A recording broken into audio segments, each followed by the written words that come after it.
আজকের গল্পটা শোনার আগে একটা কথা, যদি কখনো রাত ৩টায় তোমার ফোনে অচেনা নাম্বার থেকে কল আসে, ভুলেও রিসিভ করবে না। কারণ কিছু কল মানুষের কাছ থেকে আসে না, কিছু কল আসে এমন জায়গা থেকে যেখানে মৃতরাও শান্তিতে থাকে না। আজ যে ঘটনাটা শুনবে সেটা ঘটেছিল একদম বাস্তবে, আর সেই রাতের পর আর কখনো আগের মতো থাকতে পারেনি রায়হান।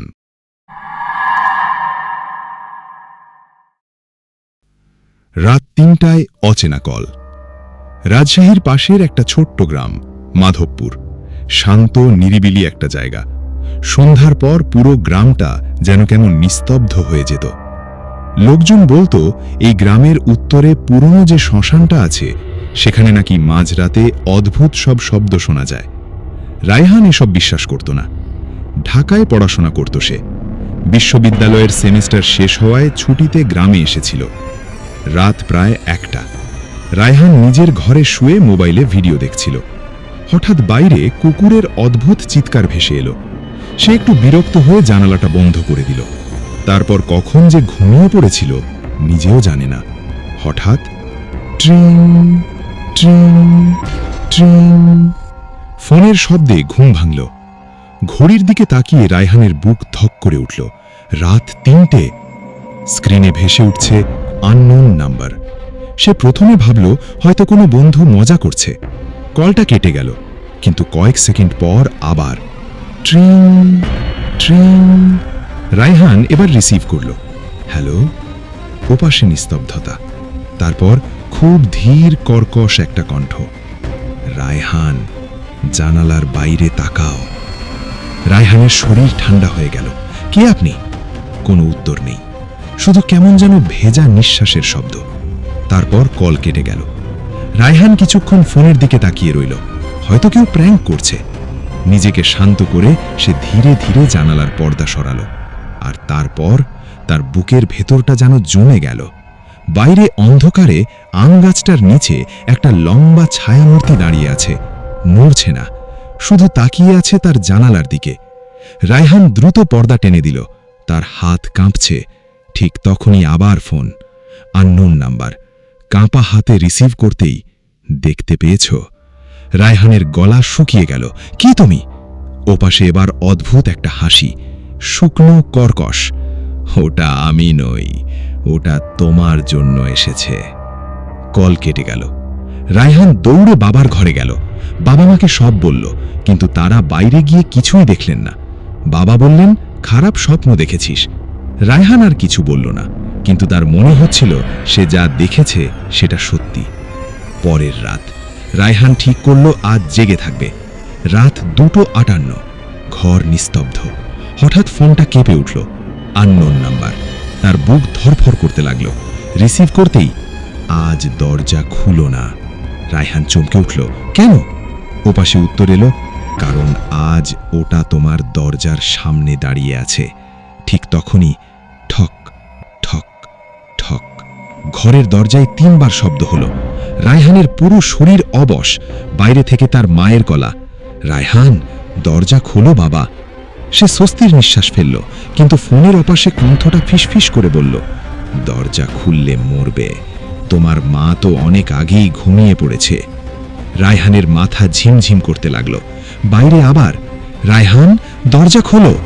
এবার গলাটা ঠিক মায়ের মতো নয়, কেমন যেন ভাঙা, টানা, অস্বাভাবিক। রায়হান চিৎকার করে বাবাকে ডাকল। সঙ্গে সঙ্গে বাইরে সব চুপ। বাবা ছুটে এলেন। দরজা খুলে দেখলেন বাইরে কেউ নেই, কিন্তু দরজার নিচে কাদামাটির ভেজা দাগ, যেন কেউ ভেজা পা নিয়ে দাঁড়িয়েছিল। পরদিন সকালে গ্রামের এক বৃদ্ধ, কাশেম চাচা, সব শুনে ফ্যাকাশে হয়ে গেলেন। তিনি বললেন, 30 বছর আগে এই একই ঘটনা ঘটেছিল। সবাই অবাক। কাশেম চাচা বলতে লাগলেন, এক যুবক ছিল, নাম সজীব। রাত 3টায় অচেনা কল পেত। প্রথমে জানালার বাইরে কাউকে দেখত, তারপর দরজায় নক।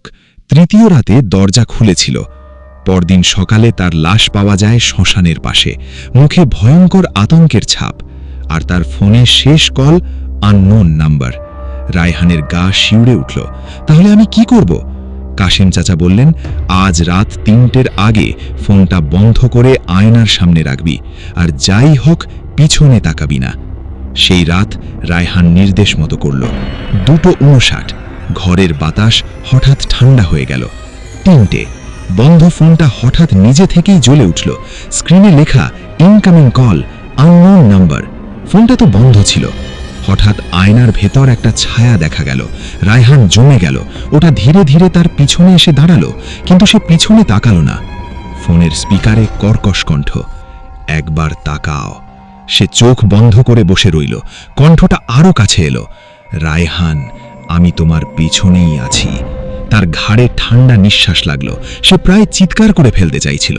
ঠিক তখনই আজানের শব্দ ভেসে এলো। সঙ্গে সঙ্গে সব নিস্তব্ধ। ফোনটা বন্ধ হয়ে গেল। আয়নার ছায়াটাও মিলিয়ে গেল। পরদিন সকালে রায়হান ফোনটা নিয়ে সার্ভিসিং সেন্টারে গেল। ওরা কল লগ দেখে অবাক, কারণ রাত 3টের কলগুলো এসেছে রায়হানের নিজের নাম্বার থেকেই। অসম্ভব। আরো ভয়ঙ্কর ব্যাপার, কলগুলো তারিখ দেখাচ্ছে 2056 সালের, মানে আজ থেকে ঠিক 30 বছর পরের। রায়হান কাঁপতে কাঁপতে রেকর্ডেড ভয়েসটা চালালো।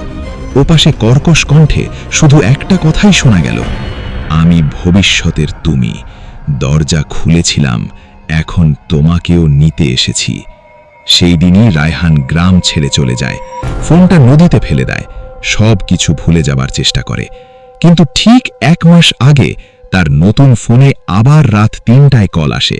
স্ক্রিনে ভেসে ওঠে ইনকামিং কল, ইয়োরসেলফ। আর ওপাশ থেকে শুধু একটা কথা, এইবার আর বাঁচতে পারবি না, শেষ। এই গল্প শোনার পর যদি আজ রাত 3টায় অচেনা কল আসে, রিসিভ করার আগে দুবার ভাববে। ধন্যবাদ প্রিয় সকল ভিউয়ার্স বন্ধুদের, যারা এত সময় আমাদের সাথে ছিলেন। যদি কারো বাস্তব জীবনের ঘটে যাওয়া ঘটনা থাকে, আমাদের মাধ্যমে সেটি শেয়ার করতে পারেন। ধন্যবাদ।